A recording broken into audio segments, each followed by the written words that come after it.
Vitamin के जो है वो ब्लड का क्लोट करवाने में हेल्पफुल विटामिन माना जाता है।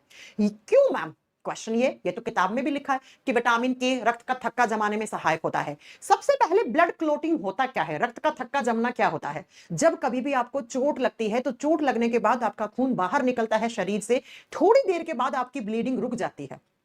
तो क्यों रुक जाती है? क्योंकि जहां पे आपको चोट लगी थी, जहां से आपका खून निकल रहा था, उस हिस्से पे केमिकल प्रोसेस हो जाता है, एक रासायनिक प्रक्रिया हो जाती है जिसको ब्लड क्लॉटिंग कहते हैं, जिसको हम रक्त का थक्का जमना कहते हैं। और ये जो ब्लड क्लॉटिंग रिएक्शन होती है ना, ये 3 होती हैं और इन 3 केमिकल रिएक्शन में विटामिन के एज ए कैटलिस्ट काम करता है बच्चों।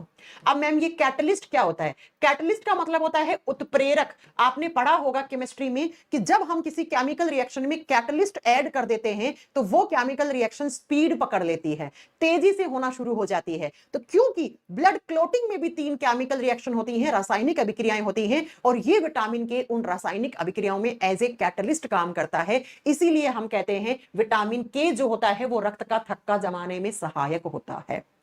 अगर किसी इंसान के शरीर के अंदर विटामिन के की कमी हो जाए तो बेटा ब्लड क्लोट होने में समय ज्यादा लग जाएगा। अब जितना ज्यादा समय ब्लड क्लोटिंग में लगेगा उतनी ही ज्यादा ब्लीडिंग हो जाएगी, जो ब्लीडिंग आपकी है ना वो रुकेगी नहीं। तो एग्जाम में ऐसे भी क्वेश्चन आता है, कौन सी विटामिन की कमी से रक्त का थक्का देरी से जमता है, ब्लीडिंग रुकती नहीं है, ऐसी भी लैंग्वेज हो सकती है। तो आंसर क्या होगा? विटामिन के।